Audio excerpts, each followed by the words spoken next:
had this morning session here? No, okay, so 1, 2, fantastic. How do you feel about this morning session? Fantastic, yeah? Okay, so you all are taking something out from this morning session, yeah? Fantastic. So this session is going to be another great session for you all. So please get ready for this session, okay? So who are we?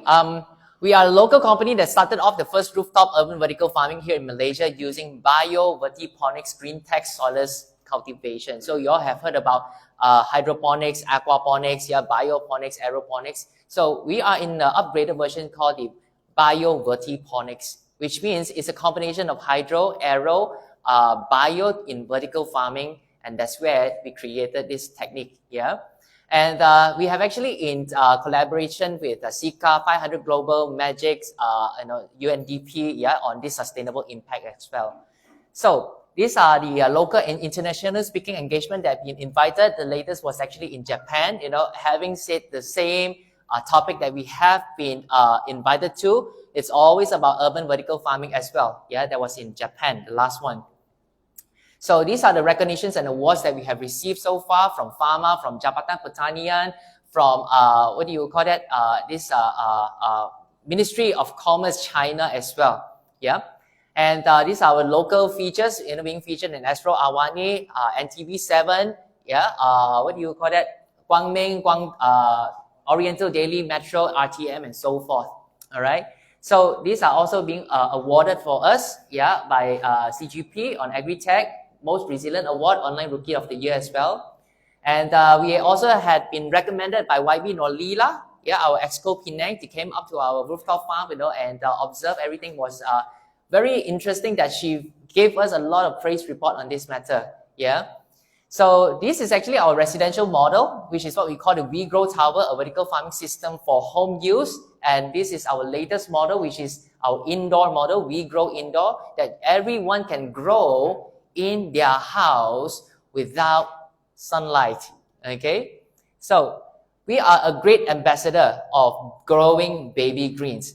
Why? Because baby greens, number one, it uses less days to grow. Number two, the nutritional value of baby greens is definitely higher than any other matured greens. Do you agree? And then the taste for baby greens, yeah, it's crunchy, it's juicy, it's nice. You will always love to eat baby greens, because why? Children loves it. We also will love it as well. If you have tasted that, fantastic. So we will encourage people to actually grow your own baby greens, yeah.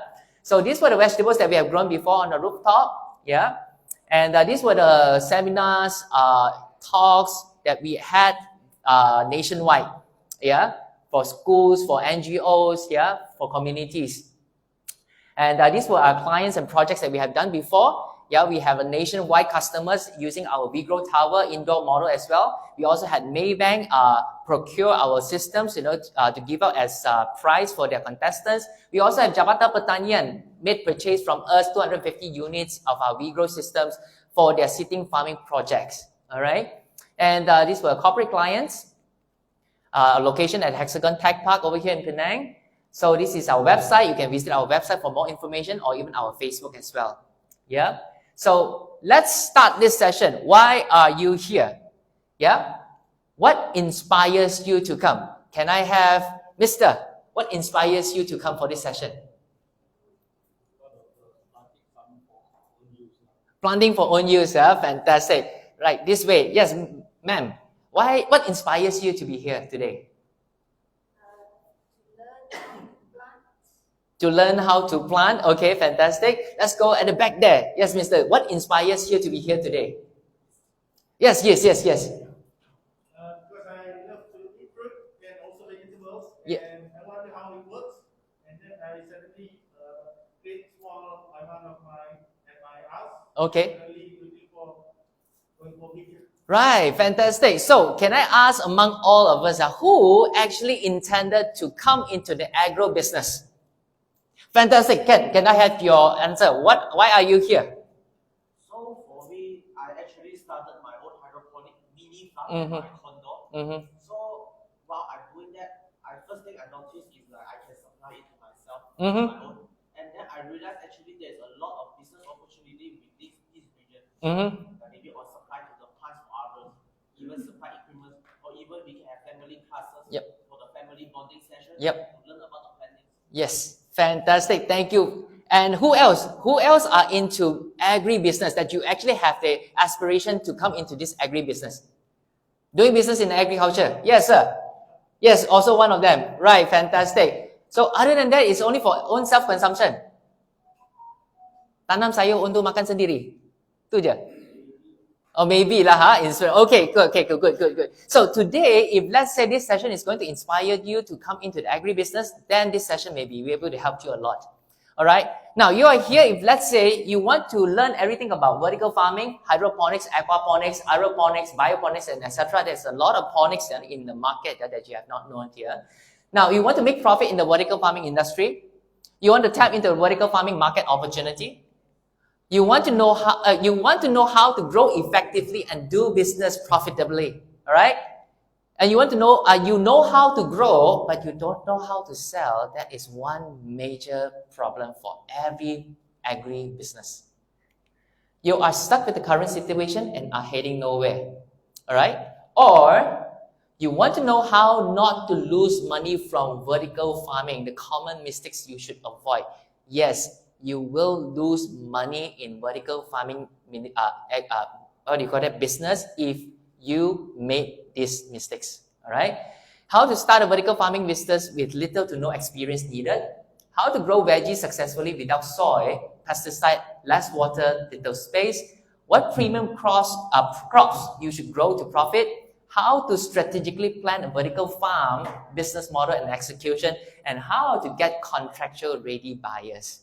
All right. So here's the thing. Warning, vertical farming is only for this category of people. Number one, if you are serious in this business and are serious to learn more, if you believe and think that this can help, and also if you are ready to put in your hard work and not expected to be spoon-fed, very important. And if you're not expecting microwave results, if you're willing to take calculated risks, if you're going to do whatever it takes to become successful, not only in producing, but also become a heavyweight industrial player, then this session is going to help you to achieve it. Okay? So let's start. Vertical farming market size throughout, not only nationwide, but globally. Anyone knows what is the market size for the vertical farming globally? Give me a number if you know. Huh? Billion, yeah? How many billion can I know? All right, so let's go by data. If not, I will be lying. This one is actually from Bloomberg. The report show from Bloomberg was 2019, yeah? Okay, 2019. The market size of global, we are talking about 20 billion by 2026. Okay, at that time I was excited. Then I was talking about all these vertical farming market size, and people actually said that, no, right now you can see all this vertical farming not working whatsoever. Have you heard about some of this? If not, never mind, because you're not in the industry. So at that time, I was thinking maybe we are in the wrong market. Let me show you what I was wrong. This year, 2022, the market size have increased to 33 billion. 33 billion out of how many years? Like 4 years, 3 years ago? That we have a 13 billion increase in the market size. Can you see the potential of this vertical farming market over here? You have the potential to tap into this vertical farming market.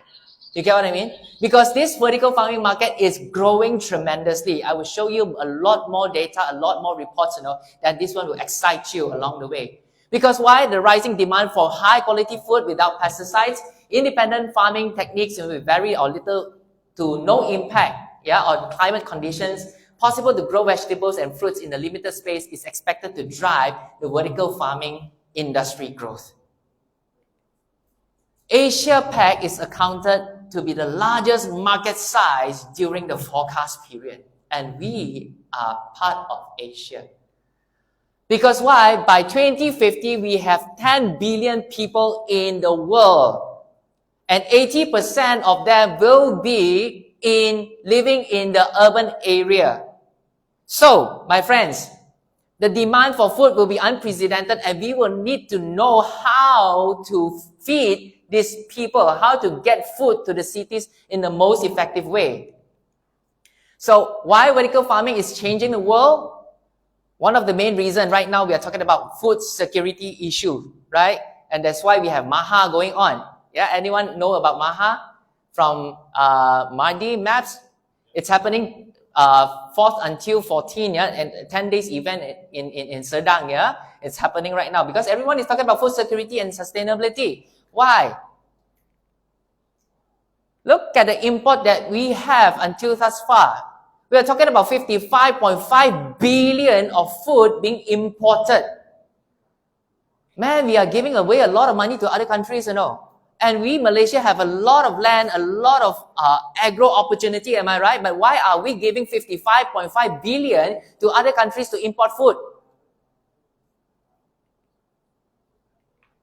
There are total 8 million hectares of agricultural land in Malaysia, and it's only 8% for agro food. What happened to the 92%? Anyone knows?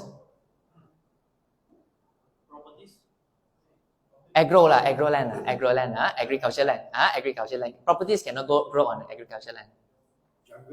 Jungle, palm oil. Single-minded policy, you know, on all this plantation farming, intensive farming.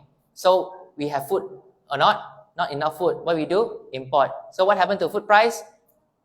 High. Look at this statistic from DOSM. Yeah, you all can search DOSM. This is actually, on the left-hand side, we are calling the self-sufficiency ratio. So, self-sufficiency maksud apa? Cukup tak? Sini kata tak cukup. Berapa percentage tak cukup? Let's talk about padi sahaja, ya, rice sahaja. Only 60% cukup for the entire nation. 60%. Or 70%, yeah, 60.5 or 63, okay? Let's make it 70%. 70% of the rice only sufficient to feed our entire Malaysia. Malaysia ada berapa orang? 30 juta kan? 30 million people in Malaysia, and it's only 70% enough. So which means we have another 30% will go without rice lah. If this happen lah, we are importing heavily. Right? You can see this ratio over here, importing dependency ratio. We are importing heavily. Let's say we are importing rice from Thailand, Vietnam, all these places. Let's say all these countries shut down their door and don't want to export anymore. Can we import? If we cannot import, then who are we going to feed ourselves? Let's talk about this. We're heavily depending on import. 55.5 billion going out from Malaysia. So we have another 30% not being fed. So which means we have another how many? 9 million people will not be fed. So if these 9 million people go hungry, what will happen to us? When you don't have makan, you know. Riots, isn't it? Food bank enough or not? Food bank all empty, go bankrupt already, right? No more called food bank bankrupt already, right? So that's the issue with security issues. Because why? We are heavily depending on import, and we do not have enough sufficiency of food to grow for our own. So what can we do? Again, another incident. Lockdown happened during COVID-19. Yeah? Cameron Highlands vegetables. How many? Hundreds of tons of vegetables being dumped. Remember that incident or not? Kan? Hundreds of tons. 1 ton is 1,000 kilo. We're talking about hundreds of thousands of kilos being dumped because of this issue, lockdown, supply disrupted. Then, we have all this going on. Plant your own vegetables, yeah? Vegetables price rising. Today also rising, inflation rate, correct? Then, ask to grow your own kitchen gardens. Yeah? That's one of the reasons that we were being invited by MOSTI, just last week only, by MOSTI, yeah? From the minister himself, YB Ahlan Baba, actually invited quite a number of us, not just us alone, number of us, to discuss about food security issue. And after that, later, we were invited by Mardi also, to talk about these food security issues and how we can use CEVF, control environment vertical farming projects to actually tackle the entire nation's food security issue. But it's not just us, it's about you and I as well. The entire nation can work together as a producing country. So, why vertical farming is changing the world? Again, aging farmers and labor shortage. Am I right? Ni.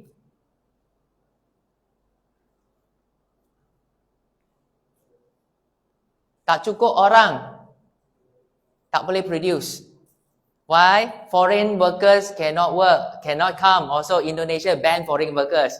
So, tak cukup orang. And also at the same time, farmers are all 50 years old, 60 years old, 70 years old, isn't it? What happened to the young people? Tak nak kerja, don't want. Why? Under the sun lah, very hot lah, very stressful lah, yeah, all these things. But we have all this IoT going on, all these gadgets going on, tak nak lah. Isn't it? So we will continue to have all these problems going on, right? So, another thing, why vertical farming is changing the world? Climate change. Let's look at these videos.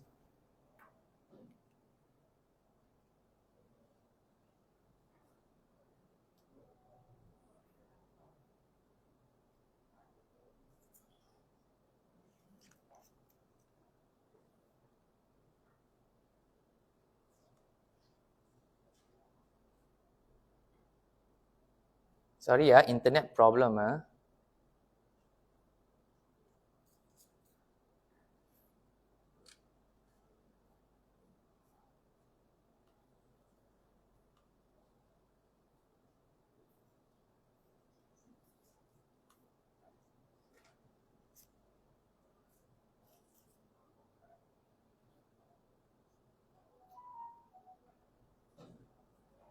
Parts of the Eastern Cape of South Africa are coming out of the worst drought in recorded history when the 7-year dry spell broke in 2020. It hatched a new threat. They just take out any little bit of grass. Cameron Devet's family has been farming in Somerset East since 1820. They've never seen anything like this. You'll see these bare patches in the ground where they sit. Right down. There's no real connection there.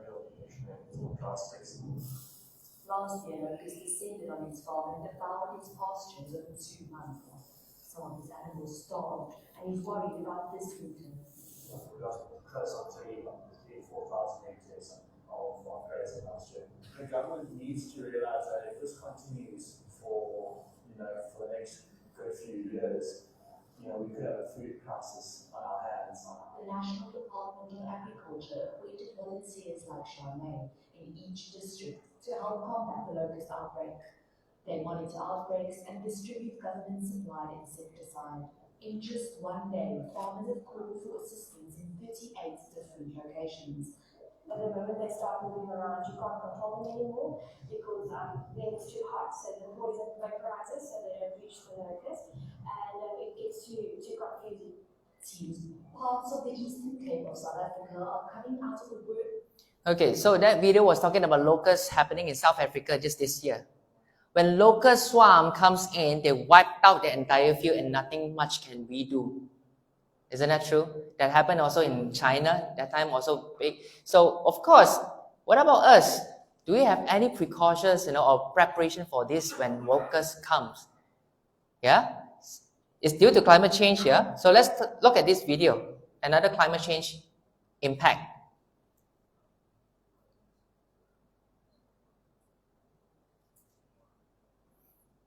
Farmer Gary Bean has spent his entire life in agriculture, but he's never lived through something like this. Of the more than 1,200 acres that make up his farm, more than 600, half, is left fallow. Is that heartbreaking? It's stressful because I know what I can do if I have water to grow the crops and feel like I'm spinning my wheels. For most of California, the years-long mega drought is a slow-motion disaster. 97% of the state is under some measure of drought emergency, from severe to exceptional. But in the state's Central Valley, where 40% of all the fruits and nuts in the nation are grown, the economy is spiraling. Have you ever had this much of your farm left fallow? No, not since we've been on this farm, since 1972 we haven't, no. But the lack of fields to work means less work to go around. Farm workers are leaving the region in droves to find sustainable jobs. Gustavo Morales grew up on the bean farm. His family lives on the property. His dad is the foreman, but with limited opportunity, He says he has to make the right decision for his children and will soon leave for another job. I'm glad. Why? Need water, for the ground, out of that, Have you ever seen her drive this back? No, but it's not here. Other places, they have water or something. They have all kind of, water for the road and stuff. Places. The agriculture industry here in California is the largest in the country. They average about $50 billion worth of annual revenue. Because this drought has been so severe for so long, growers have had to cut back, which has led to a lot of pain both here on the farm and at the table. So, drought, that's happening in US and many parts of the world. That's one of the climate condition as well. So look at this one.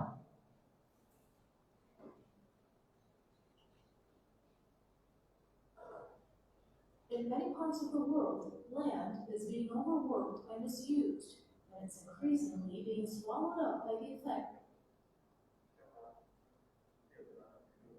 of global warming. Heat waves and droughts are turning westward.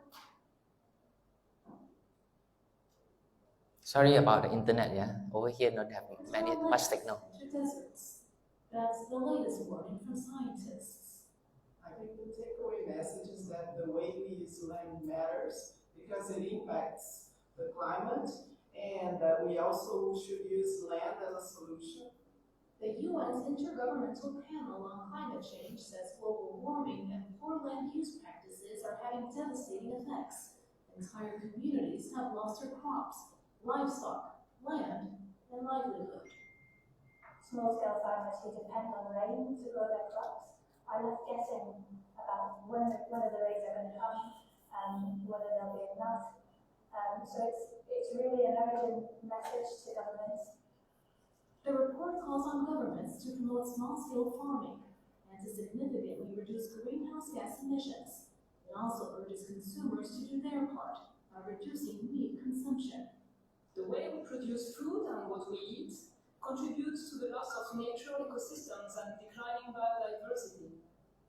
It's estimated that 1/3 of the food produced for human consumption, about 1.3. Okay, so let's look at the last video over here as what we call Italy drought basis as well. It's happening around the world, It's happening around the world. This is what Italy's longest and most important river, the Po, looks like right now, parched and at dangerously low levels. Its water provides the lifeblood for farmers who produce Italy's most valuable crops. Walking through this field of stunted corn, farmer Adriano Tundolo, the son and grandson of corn growers, shows us the damage wrought by the drought. This year, this corn will just be thrown away, all because of the drought, because it hasn't rained in months. This year is totally ruined.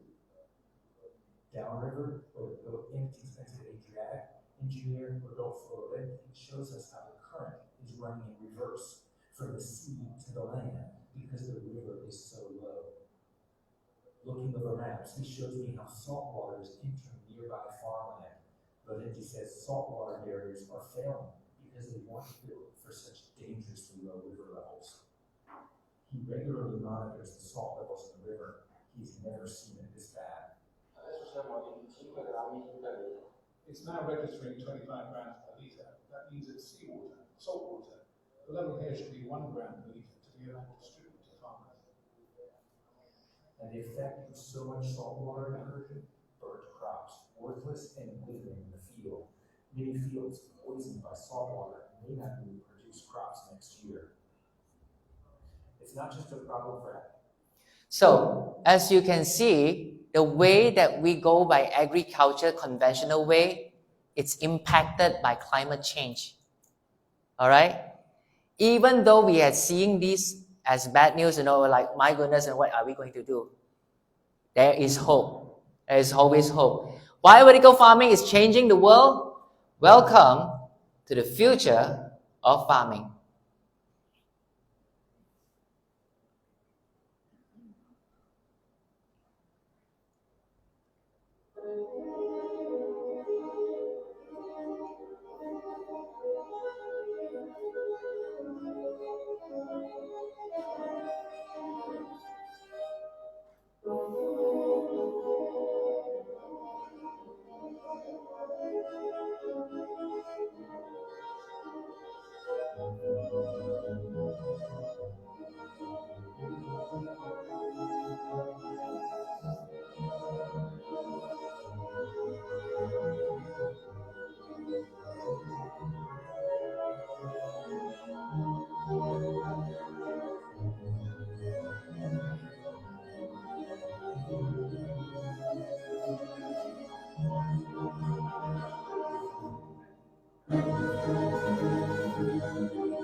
Okay, so not only that, in terms of vertical farming is the key to future farming because number one, by entering into vertical farming, the idea of building vertical farms that produce crops 2 times faster, 40% less power, 80% less food waste, 90% less water.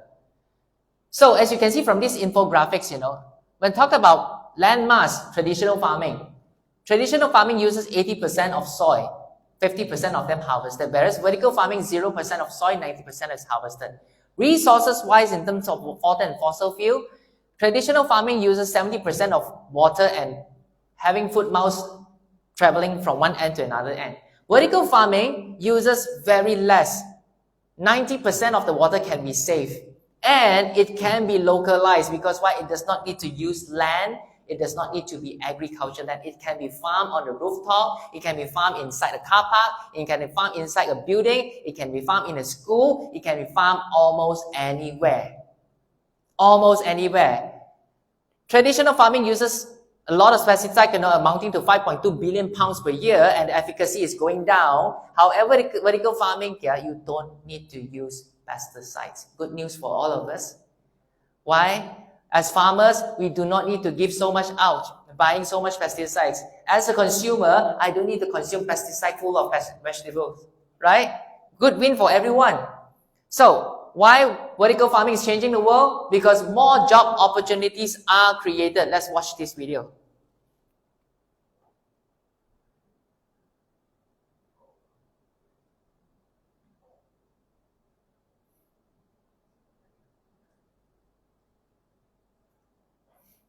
I think one of the most impactful things to me when I first saw our operating farm is just the sheer scale of it. That is different from other engineering firms because what you're going to build here or design here, you've never seen before in the world.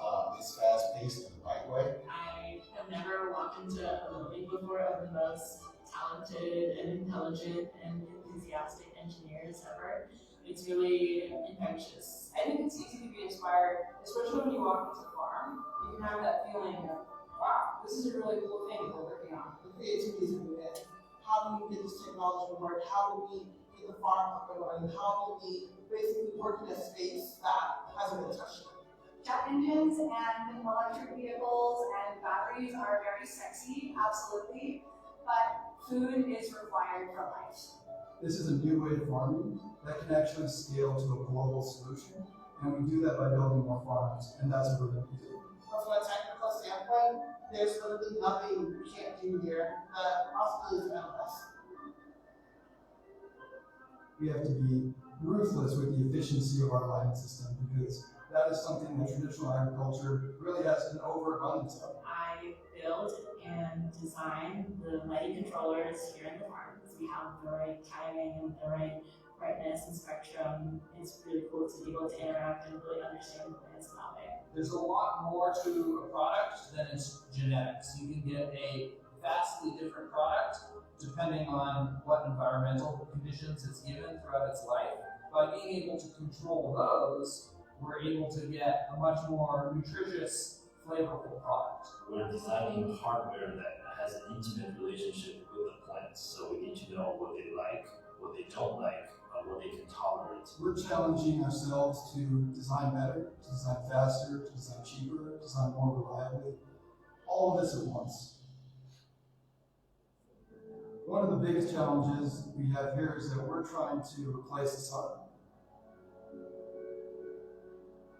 This is a vertical farming system that will provide food security that will be accessible to everyone on the planet. People don't always need cars, but people are always going to need food. So when you start to see climate change create these natural disasters that make it more difficult to bring fresh produce and food locally, then you start to understand just how important plenty is. Working on something that is as big and interconnected as a farm is much more interesting to me and also feels much more directly meaningful and impactful. It's about increasing humanity's capacity for food without degrading the environment. It's going to be able to show forward globally that we're able to do some great things for the world. The challenge here is really to find a way to build a farm anywhere.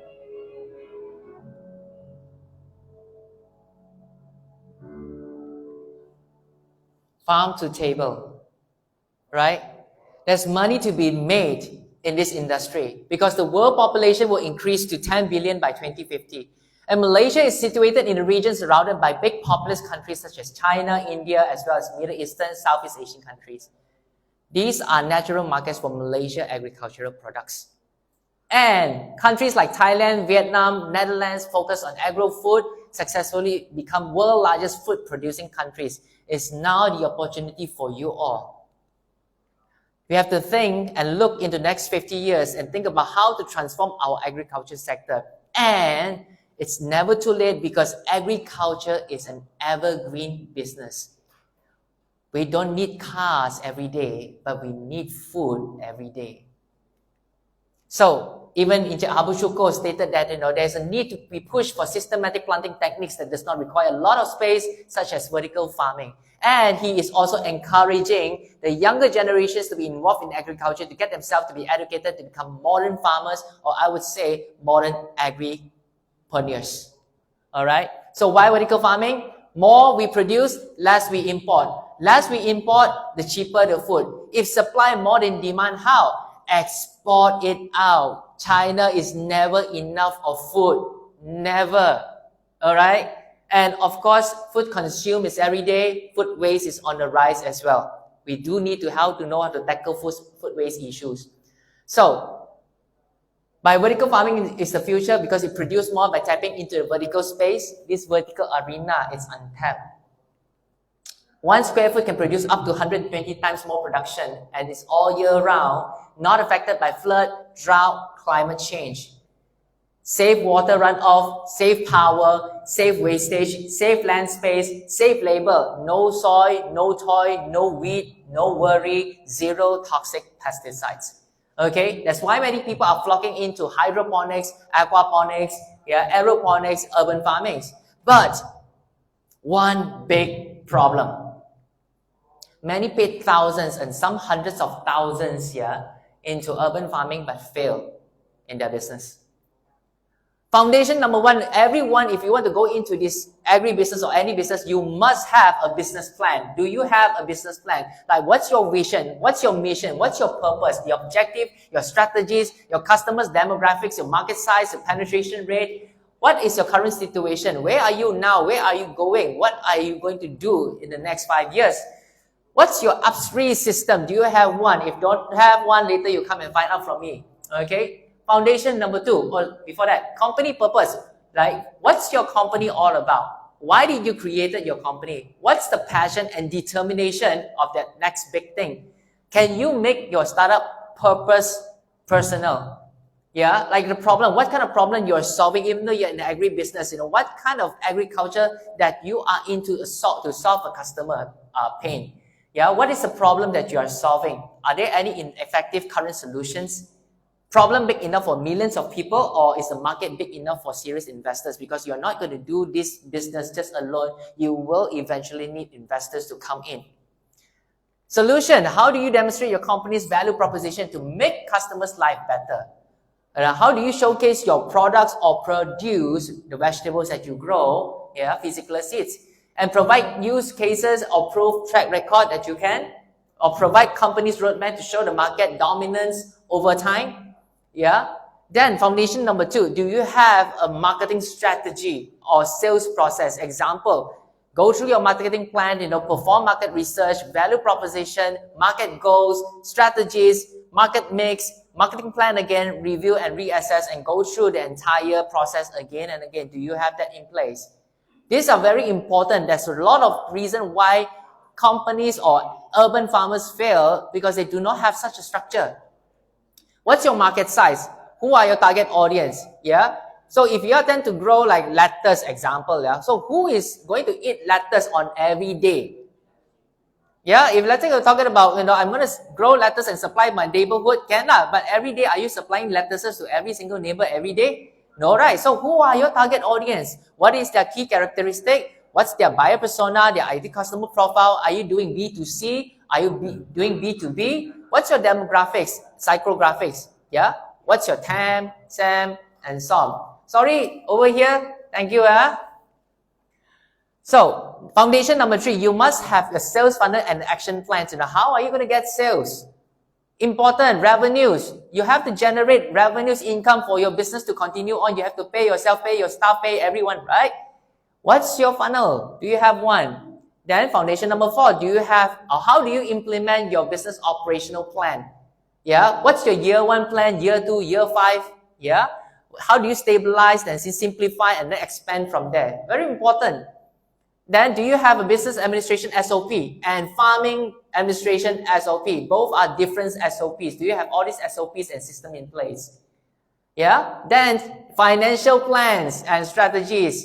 Do you have your cost analysis, your CAPEX, your OPEX, your ROI, short-term, long-term goals, all these things in ready? Yeah. If not, get an accountant or even get a CFO. All right.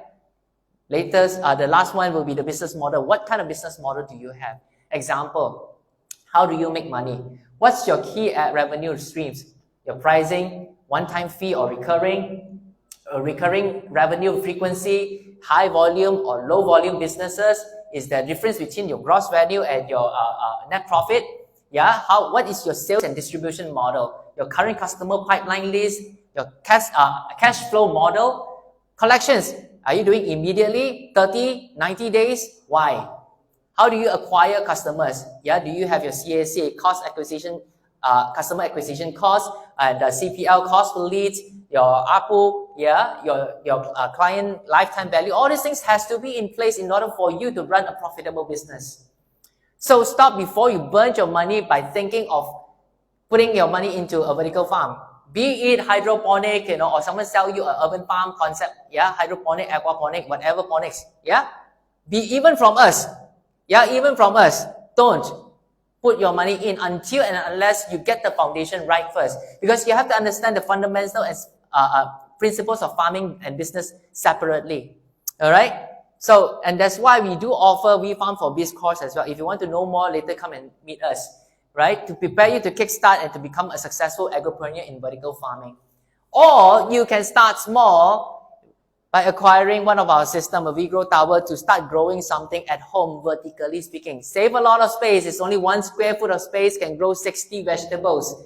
Yeah, you do not need to weed or toil. You just put in the fertilizer that we recommend you. Yeah, you just follow the instructions and you are able to grow a lot of vegetables in just 1 square foot of space. So once you have done that already, then continue to increase your growing skills. Once you have mastered your growing skills, then grow different crops. Once you have mastered the different crops characteristics, then let's talk about business. Okay? Why are we doing this? It's part of our mission and purpose to raise up more young and passionate agropreneurs, to reduce deforestation and reforest back our land to Mother Earth. That is what we are not doing now. We have to do something to help our Mother Nature to restore, or else we are going to hit big time. And to reduce the use of toxic pesticides, because why? To impact climate change is to build an agropreneur a day. So lastly, I would like to share with you this video.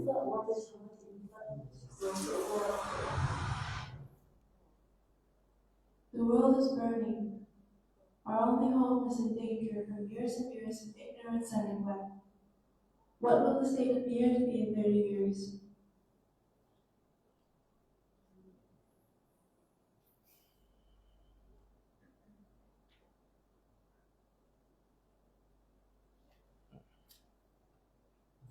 Hi, my name is Patch, and I'm concerned about our climate. I've noticed our climate changing intensely over the past few months.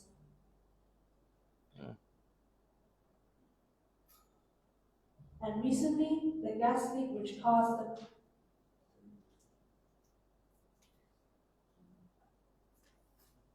the fire at Explosive made me all the more worried. Because of this, I'm curious to find out if anyone is doing anything about it and if there's hope for the future. Hello, Dr. Matthew. To start off, could you just please explain to me what is climate change? Climate change can happen, it does happen for natural reasons, but the big difference with climate change that's happening now is that humans are causing it, mostly through lots of different activities that atmosphere, and these gases have warming properties. Scrolling through Instagram, I stumbled upon a permaculture farm that could answer some of my questions about how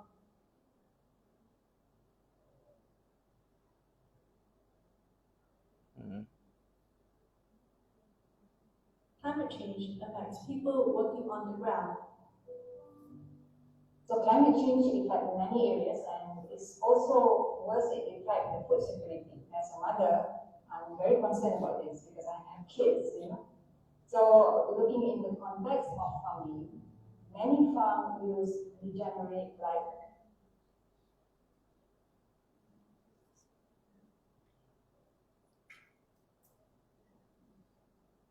farm practices that disturb this natural cycle and damage the foundation of life. And in farming, that is the soil. Malaysia is involved in a climate crisis. Not many people are aware because many of us are not directly affected by it, but the worst is yet to come if we don't do anything. So we are actually experiencing the impacts, the heat waves are more frequent. I think everyone living in this country has experienced this form of, heat waves. I think the direct consequences are heat strokes and death. It's also wide scale and long term. So we see this in the elderly, children with existing chronic diseases. So all of this thing adds more pressure to the health sector. So we're actually living on the bottom of sunlight or stored sunlight. So that energy is energy stored sunlight from millions of years ago. So kita punya sunlight storage tak banyak sangat sekarang ni. Now the only thing left is to know whether it's too late for change. Well, it's not that Malaysia is doing nothing at the moment. There are good efforts going on, but we need to do more, I think. So it's a cumulative problem. Okay, every extra bit of CO2 or other greenhouse gas that we add to the atmosphere gives us a bit more warming. So it's like an analogy of a bucket that was slowly dripping water into it, slowly filling up. The water filling up is like the warming of the climate. So it means every avoided bit of emissions does avoid a very small amount of climate change. Okay, everything that we do can have some impact. The best time to plant a tree was 20 years ago. The next best time is now. So Kami is actually like I said, climate justice group. We were actually born on the streets. We were doing climate strikes back in 2019. And since then, we have pivoted into doing, advocacy and capacity building. I think there's a lot of people have been telling me like, "Oh, why are you doing this? We're not going to make it anyways." But I owe it to the next generation, you see. So we must do something. But I also know that we also have the solution to this. We can also create problem, but because our problem, we are part of the problem. We are also the solution to regenerate new ways of doing things, of growing things, of caring for this for the earth. We just add up on the Rahmat, like it's also not just a farm. It's also a learning from that. That is our intention to make the Rahmat is a place for people can learn. And also, share knowledge and share skill to grow food ethically with nature using, good practices so that we don't damage the land. The earth is our only home. With everything that's going on, it might seem discouraging, but at the end of the day, we can and should be hopeful because we're in this together. So if we start taking care of the earth, it will take care of us too.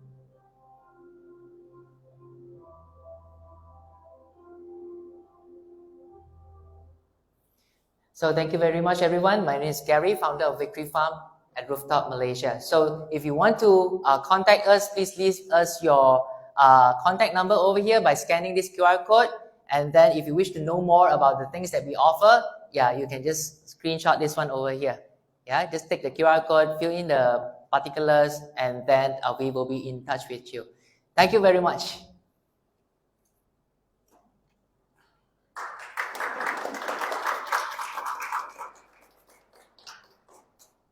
Thank you, Mr. Gary, for the wonderful session sharing. Do you have any questions to ask Mr. Gary about? Please raise your hand.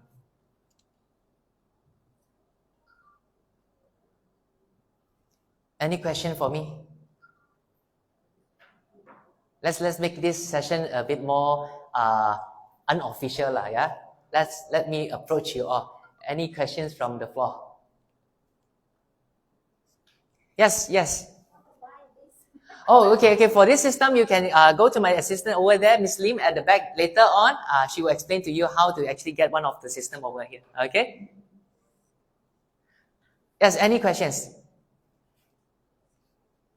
Macam mana ni? Okay, without further ado, let's have a 30 minutes break, and then we have tea breaks and debates around the area outside. We'll continue the next session in 30 minutes. So, take your time. Okay, thank you. Thank you.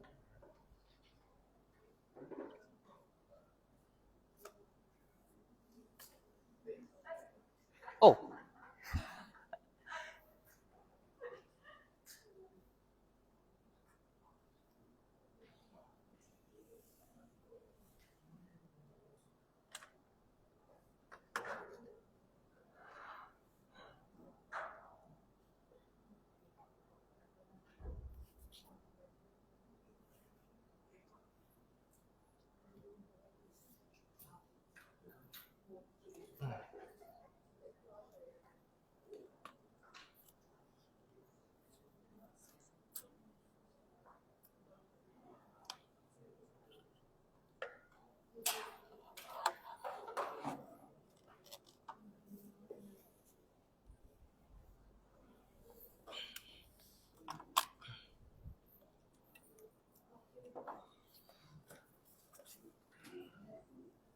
Thank you.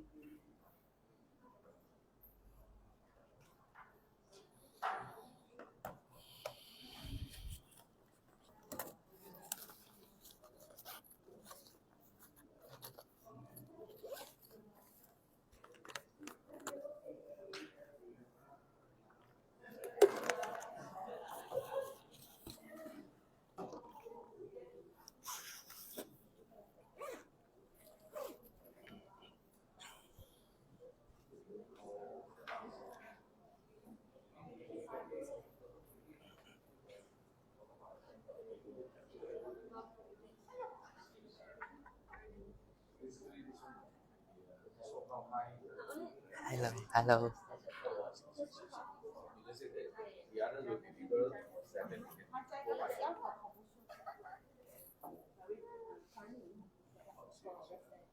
But you should be using this one. How long does it need to use?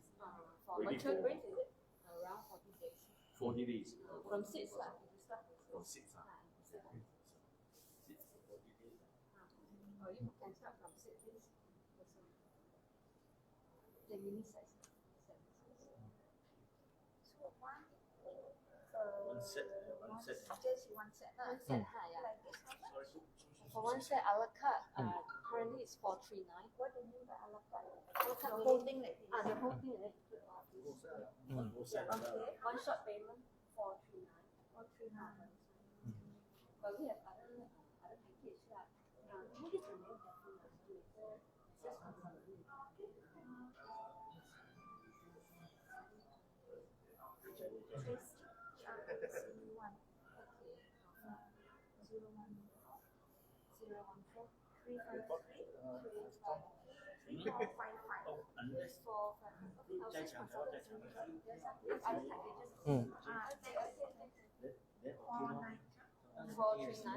Normally, we encourage you to take this one. This one you can roll over back. This one is 899.